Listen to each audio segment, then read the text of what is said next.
All right, readers. Those clocks, they are striking 13, so let us begin. All right, after 3 straight weeks of the English, we are done with that side of the pond. Back to this side of the Atlantic, and coming back to mostly the modern world. A guy that's still publishing, His Royal Majesty himself, Lord Stephen King. That's right, British. I'm taking one of your royal titles from you. And it's not just for anybody. This is a guy who's so good. I think he's what made me a reader. Really, honestly. Maybe it was the little engine that could. He convinced me that I thought I can. But this is the guy that took it to the different level. This is the guy that let me know it's okay to get a hand job in the side of the car. Because I'm going to write about it. Just for you. That's right, not just any Stephen King book. For those constant readers out there, you may know what I'm talking about. Hand job in a car, you say? That's right, it's Christine, Stephen King's 1983 novel about a possessed car killing folk. Yeah! As they said on Family Guy, maybe he's just running out of ideas, but he pulls it off beautifully. Oh, it's so good, so good. We're going to get into the text, but for the non-readers, like a lot of the car guys out there, yeah, I'll talk to car guys. They could be listening to a show about books. Why not? But for the car guys, you'd probably even like this, not being a reader. Get it on audio tape. Get it on CD. Do what you got to do. There's a lot of car fixing going on. Sure, it's magical. It's devilish. But it's still fun. You get to watch this old Plymouth Fury taken from a trash heap. Well, it ain't quite in the dumpster. It's in some old dude's front yard, but it's rusted to nothing. Barely starts. But we get to see it restored to its original flavor and flair. This car becomes pristine. Maybe hence the name Christine? Maybe? I don't know. That's for the King's intent and us just to speculate upon. But it's pulled off wonderfully. Really, a car killing folk by itself sounds stupid. It does. And maybe that's why people hate Stephen King. Some of his ideas do sound stupid. I think that's why some of them, they won't even read him. Out of all the popular writers out there, Stephen King seems to get the most hate. And I really don't get it. Not at all. I don't see how you can be an avid reader, a lover of books, and yet not love the King. Really, he's the best out there, guys. I don't know if it's just plain jealousy. I don't know if it's just this new thing of rebelling against anything popular. I don't know if that's what it is. Like, I can't like him, everybody else does, therefore this can't be any good. No! I say thee nay! Stephen King is that good. He really is. Doesn't matter what he's talking about. Even a possessed car going around killing folk. He gets the simple small-town flair he's known for. You get a high school romance. Oh, and then you get some just groovy, twisted, dark, Macrobee-like parts. Taken to another world. Just the world of the dead, and you believe it. You feel scared with these characters at points. Even though for the first half of the book, like most Stephen King books, it's just normal everyday life. But then that other side of the bazaar steps through its thin little veil, steps on through into the world of the living, and wreaks havoc upon it. We're going to get all into that, guys. Well, for those who are still listening, I mean, a lot of y'all are probably hoping for more British books. A lot of y'all hate Stephen King, so you won't be interested. And that's fine. That's fine. Tune back in next week. I'm going to be talking about Edgar Allan Poe. We're going to keep to the horror genre. And people love Poe, and I understand he's good too. He's not as good as King. Not in this reader's mind. So anyways, guys, you know the drill. Got a quick word coming up from our sponsor. Then we'll be right back with Stephen King's Christine.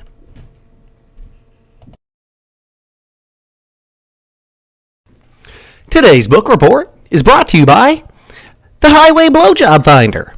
Hey guys, you've been wondering the highways and byways of America? Or like most of us, do you just live within striking distance of a rest stop and want your cock sucked?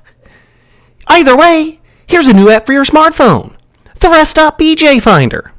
Go to a rest area or truck stop and give up a shot today. Even if you're straight, let off some steam. You know, when you go and spooge on a dude with the Rest Stop BJ Finder. Download it now.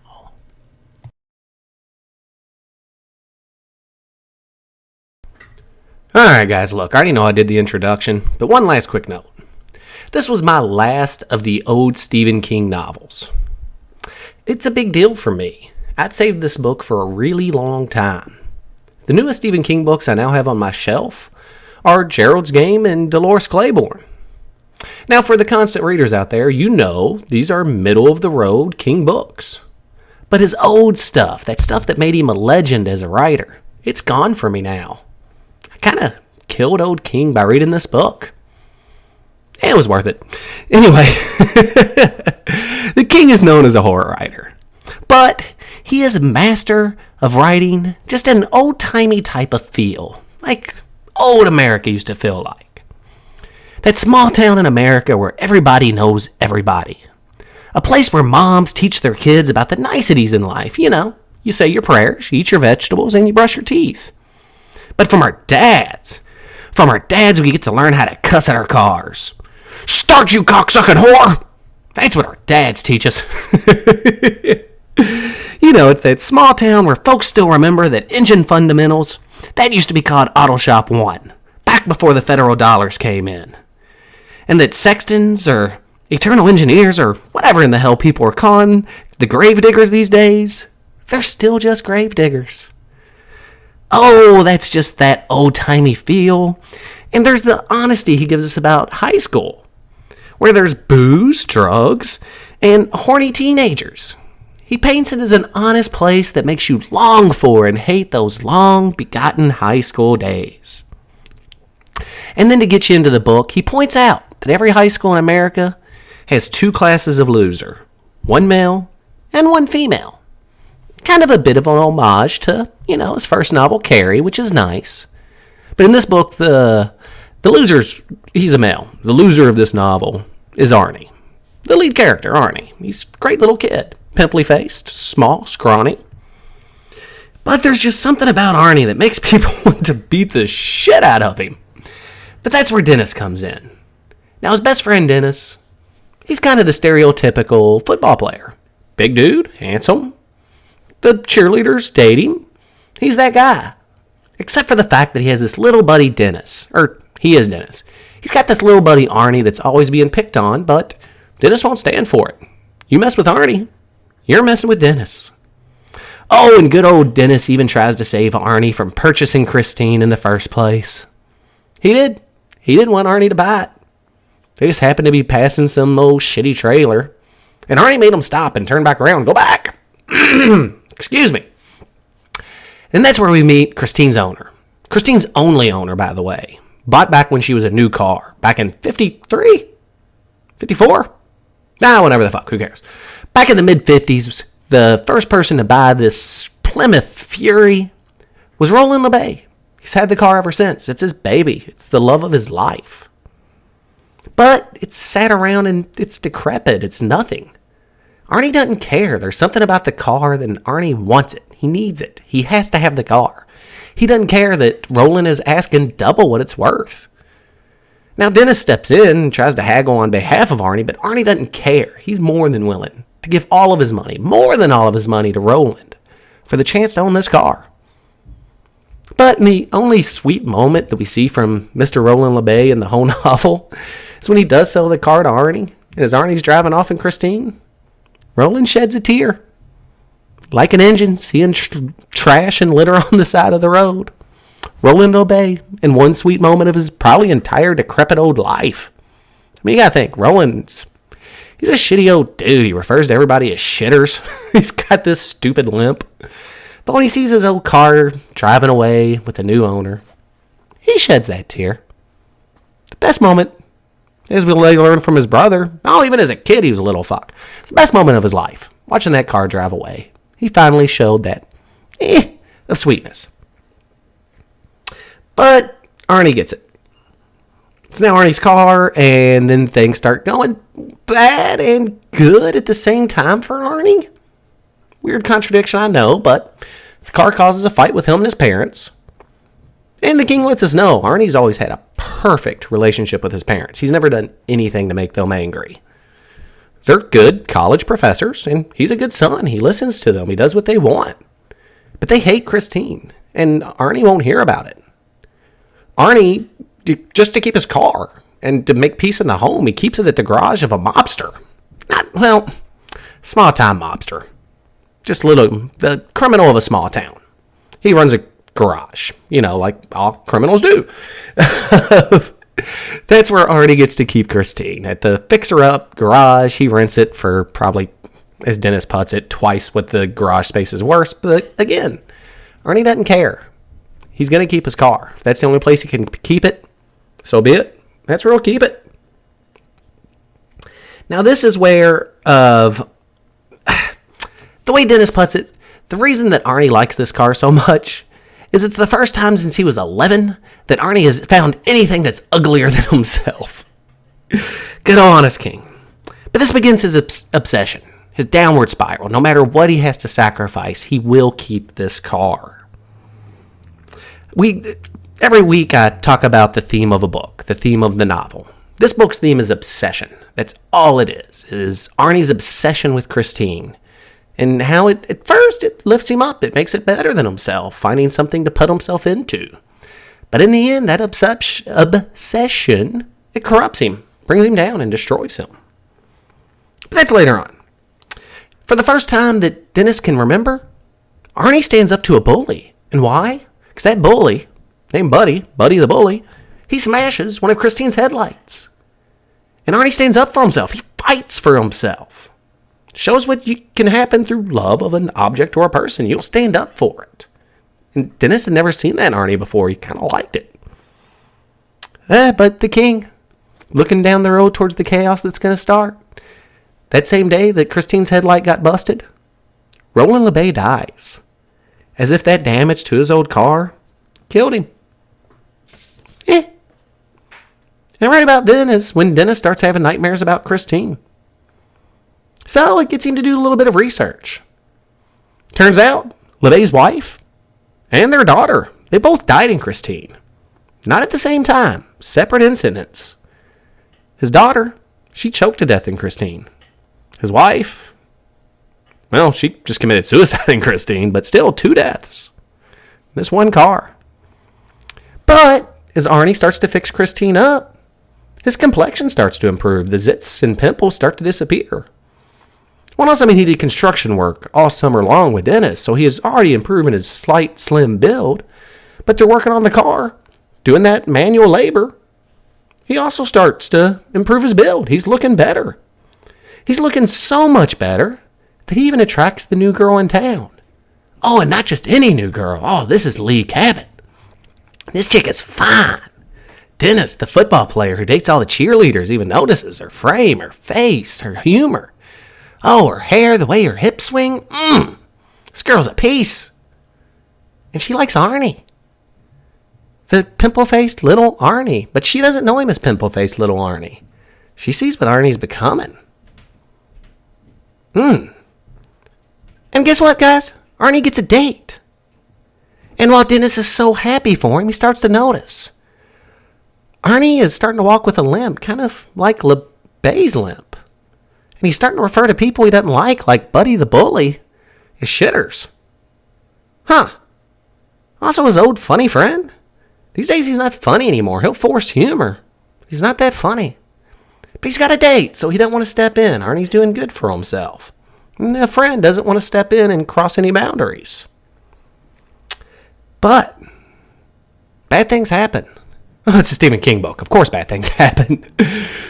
Dennis, he suffers a football injury, but good God, like anything in a novel, it's got to be exaggerated to the nth degree. Dennis gets piled on by the opposing team. He lands wrong. And let's see. Both his legs are broken. So is one arm. He gets a skull fracture. He has a lower spinal contusion. And he gets put in a coma for 50 hours. These injuries are going to put him in the hospital for the next 2 months. It's for those 2 months that The whole time you're rooting for Arnie just to have his way with this new hot chick, Lee Cabot. But it looks more and more like Christine's just going to have her way with Arnie. The sad role of obsession. Alright, gotta take a quick break. We will finish up Christine. Y'all know the drill, guys. One last break, real quick. Then we'll wrap this up real nice and neat for y'all. One moment.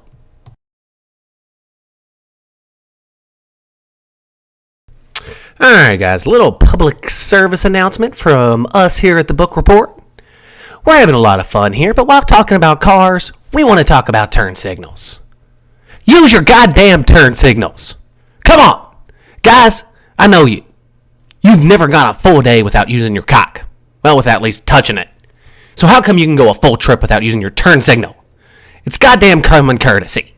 You flip your fingers up or down a half an inch, and you let the other drivers know that you're switching lanes. Ladies, if you got a dude, you know how important his stick is to him. So use that stick on your steering wheel because it's important to the other motorists around you. It's a flick of the wrist. Just do it. Now!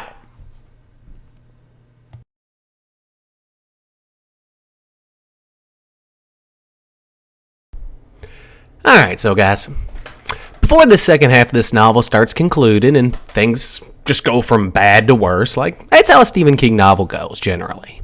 First half, he introduces you to all the characters, he makes you like or hate some of them, and then the supernatural bullshit hits the fan. Christine's no exception. We love Dennis, we love Leigh, even like Arnie. You feel bad for him. You can see he's obsessed and that he's heading down a horrible, horrible path. But your characters are established at this point. And so, before it really, really gets bad, the king throws us some humor. Like a funny fact. Christine, her odometer runs backwards. I forget how many thousands of miles it was at when Arnie bought it from Roland. But it was in the tens of thousands of miles. And it keeps going backwards in time. Not in time, but you know what I'm saying. The odometer. It doesn't go forward. It comes back. Keeps coming back. Those miles just keep ticking off. And those criminals down at the garage, they've really never seen Arnie do any work on Christine. I mean, he's tinkering with it. He'll change the antenna or, change out a tail light or a headlight. But he's never doing any real body work. He's never buffing nothing out. He's never busting out dents. He's never doing engine work, and it's running like a fucking peach these days. But still, the car keeps getting nicer and nicer. They've never even seen her painted. And somehow she's now a fine blood red. Just like the day she came off the assembly line. One of my favorite parts of the book is Arnie. He's with this girl, Leigh, Stephen King paints her. That girl next door, that hot blonde with the perfect body you remember from high school. He's got her and Christine, and she's jerking him off. Giving him a good old-fashioned up there on the hill, and he's filling her up. He's having a good old time. But she stops, almost crying, and gets out of the car. She feels bad. She can't be sex-like in Christine. There's something about the car that she doesn't like. Ugh. Poor blue balls for Arnie here. Makes him think, maybe I should get rid of this car, but he goes for a drive to, clear his head, and he somehow loses an hour. Just cruising about. Just loses an hour. And then, Buddy the Bully and his crew, they wreck Christine. They beat the shit out of this car. They break out all the windows. They put crowbars through her hood into her engine blocks. They cut all of her tires. They pour sugar into the fuel pump. They know that this car will never run again. After they've broken out the windows, one of them takes a shit on the dashboard, just hunched over on the hood. Drops trowel, drops a deuce right there on the dashboard. As disgusting as that is, when Arnie and Lee walk upon this scene, it's not the dookie or the damage that gets to Leigh. It's Arnie's reaction. Arnie gets so pissed, so wound out and violent. Leigh pukes. She has a physical reaction to seeing her man get this torn apart. It makes her vomit. Next, Arnie goes home and breaks his mom's heart. No. Dad's kind of accepted it. Damn it, I got a shithead. But Mom's always held out for their son. But Arnie, he takes control away from Mama. She's one of those controlling moms. She was a matriarch. She ran this family. She had them wound tight, and she liked it that way. This Arnie ain't going to accept that. He ain't going to accept orders no more. He takes charge. He puts Mama in her place, and it breaks her little heart. And then we get Arnie going to visit Dennis in the hospital. Finally, it took him like 4 weeks to visit his best friend in the world. He got laid out with this horrible injury. Didn't visit him till Thanksgiving Day. And we have a nice scene. We have a very nice scene here of him visiting his friend, and they just have a good lunch. They're exchanging food like they used to back in elementary school. They're laughing. Dennis starts to notice that, Arnie's wearing a back brace. He's young. He doesn't need a back brace. Roland needed a back brace. Yeah, Mr. LeBay did. And then that friendship, it starts slipping into lies. Dennis can't know for certain that they're lies, but he knows his friend. And just from reading his posture and his body language, he knows Arnie's lying to him. This is when he knows the friendship is over. His friend is gone. And then, just before we get to the shit, Michael, who is Arnie's dad, he dreams of his son at 9. He dreams of Arnie when he was that child. You know how every parent pictures their little boy before puberty, or a little girl, I'm sure, just how they picture their child. When they're starting to grow, but they haven't hit that raging hormone out of control stage, that last segment of childhood. He dreams of his child at 9. And this here is just beautiful writing by Stephen King. It's when he accepts that he's a horror writer, but when people label him as nothing but, and they put him aside as just a horror writer and not one of the finest writers this land has ever produced, it pisses me off. Because sections like this, it is so beautiful, calms you, makes you look around at the world around you and see the beauty in it. It's why Stephen King is not just a horror writer. This guy is a writer of the highest magnitude and degrees. Don't believe me? Thumb about 3/4 the way through Christine. I forget the exact page number. But when Michael dreams of his son Arnie at 9, it is tear-jerkingly beautiful. It's just great. At this point, the car goes fucking nuts. One of Buddy's crew, Moochie, he's working at a gas station. He gets his buddy's beer and shit. Christine just destroys him. Catches him out on a smoke break. Not a smoke break, that's right. It was a full-service gas station. If you're in my generation, you don't remember those. But you used to be able to pull up to a pump and honk your horn. The little attendant would come out and fill up your car for you. It's fucking service. We don't get that no more. Honk at a gas station attendant these days, they'll stare at you and probably flip you off and tell you to go spend your money elsewhere. Not back then. Not in little Christine's day. She honks her horn and this little fucker comes out to pump her gas. And then Christine runs over him and backs up and runs over him and backs up and runs over him again. The car destroys fucking Moochie. I mean, not before she turns on her dome light so he can see ain't nobody fucking in it but a skeleton ghostly image that can't be real, but it's unreal, but it's there and it's smiling at him, and then the car just destroys him. Really, the cops describe it as an inhuman wreck of blood and pulp inside of clothes. Moochie's but the first. Buddy and his crew, they're driving around a snowy road one night. Bam! Christine runs him off the road. Just ignites the car and flames, wrecks it so bad, Buddy's launched through the windshield. It's the only thing that saves him. The other 3 passengers die instantly in the car wreck. Fucking Buddy's launched through his windshield into a snowbank. He climbs up the snowbank thinking he's going to get away. Fuck you, kid. No, you're not. Christine just keeps butting the snowbank until he falls down on top of her hood, backs up, knocks him off, kills the shithead who wrecked Arnie's car. And what's great about all these murders is every time Christine just kills folk, Arnie's out of town. He'll try to get in good with his parents, say, "Oh, I'm visiting college," or "You need to take me here to do this." The car is creating an alibi for its owner, its love. And that's where it gets kind of weird. Oh, well, shit, I'm getting ahead of myself here. That's why we make notes, people. The breaking point on Arnie and Lee is when Arnie picks up a hitchhiker. Lee starts to choke on food inside of Christine. Kind of weird. Arnie doesn't save her. Arnie just leaves. He gets out. He doesn't know what to do. He's scared she's going to puke inside of Christine. The hitchhiker has to use the Heimlich maneuver and save Lee. Hitchhiker saves her, not her man. He just stares. As Dennis gets out of the hospital, he finds out later that Roland LeBay did the same thing. He watched his child choke to death inside Christine. Never did nothing to save her. A couple weeks later, maybe it was a month, it wasn't long after, his wife commits suicide in Christine. Roland LeBay could have saved her. He did not. They were sacrificial victims to give him a demonic-like bond with this fucking car. Roland was an evil bastard, and now his spirit rests inside this car forever. It takes over Arnie. Arnie starts drinking beer like an old army vet, which Roland was, starts limping like it. And Arnie's always making up these excuses why he limps. Turns out, he's pushing Christine every time she gets damaged. In the beginning, when she wouldn't run for Roland, he's pushing her. Because with every mile that you push off of Christine, it's why her odometer runs backwards.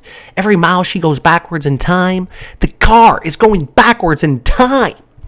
Really, it's fixing itself by going backwards. So when Buddy the Bully's crew fucked her up beyond running, Arnie just shoved her around until she fixed herself by going backwards, and he fucked his back up by pushing this hulk of a car. And then Dennis gets out, and this is what keep getting confused. I apologize. When Arnie hurt his back by shoving Christine to reach the mileage necessary for her drive again, it was weird, because the King is so good. When Arnie's looking at his car, just this resting hulk of undrivable metal, he's figuring out what to do. He's kind of caressing it. He's kind of rubbing on it. He starts leaning on her. I really thought he was going to fuck her. This is a Stephen King novel. I thought Arnie was going to fuck Christine back to life. I was so relieved when he just had to shove her some miles off. Ugh. Scariest moment of the book for me. Scared to have to watch this kid fuck his car. But Dennis starts fucking Lee because he's a good guy and Arnie's not. But somehow their concern over Arnie brought them together. Stephen King always kind of intermingles the good and sex. That loving connection is always what can overcome evil. And the bond created through the lovemaking, it makes people stronger. It was their connection and their concern for Arnie. Ultimately, it brought Christine after them. Arnie sees the two in the car making out, and, well, not Christine, of course. Arnie's and Christine, and Arnie just drops his chicken. He's pissed. Conveniently, 2 days later, Arnie's going away with Mama. And guess what? Christine comes after Dennis and Leigh, but they're ready. They've rented this big, I don't even know what the kind of truck it was. It was just a huge hulking beast. Dennis fucks up his leg, but they kill Christine, Dennis and Leigh. They smash her and smash her and smash her. And then what the cops do, they take Christine out back and they smash it into a little cube. But it's a Stephen King book. Is it a happy ending? Oh, and when Arnie's off with his mom, once the car is demolished, the spirit of Roland LeBay, he's a spiteful fuck. He possesses Arnie's body, drives him off the side of the road, killing both of them instantly. Can't always be a happy ending. And to be Stephen King, through and through. Open-ended book. When the cop, whenever he asked the guys who smashed the car into a box, a little pint-sized box you can pick up, carry, throw on your shoulder, walk around with. The guy that was carrying it said, I think it bit me. Cut my hand all over it. Never been cut this bad by a chunk of metal. Oh, and then years and years and years later, the one part of Buddy's crew that left town, he gets run over out on the West Coast. Dennis finds this headline. Starts wondering, is it starting again? Now, Stephen King Stephen King did just release a sequel to The Shining. I don't see him releasing a sequel to Christine. Guys, if you've never given Stephen King a chance, I'm not saying you start with this one, but give him a chance. Just don't read from a Buick 8. That's his other car book. Don't read that one. It's my least favorite Stephen King book of all time. It's the only one I would never consider reading for a second time. I got friends that like it, but it wasn't good. Fuck from a Buick 8. Read Christine, guys. You never know. You might just like it more than me.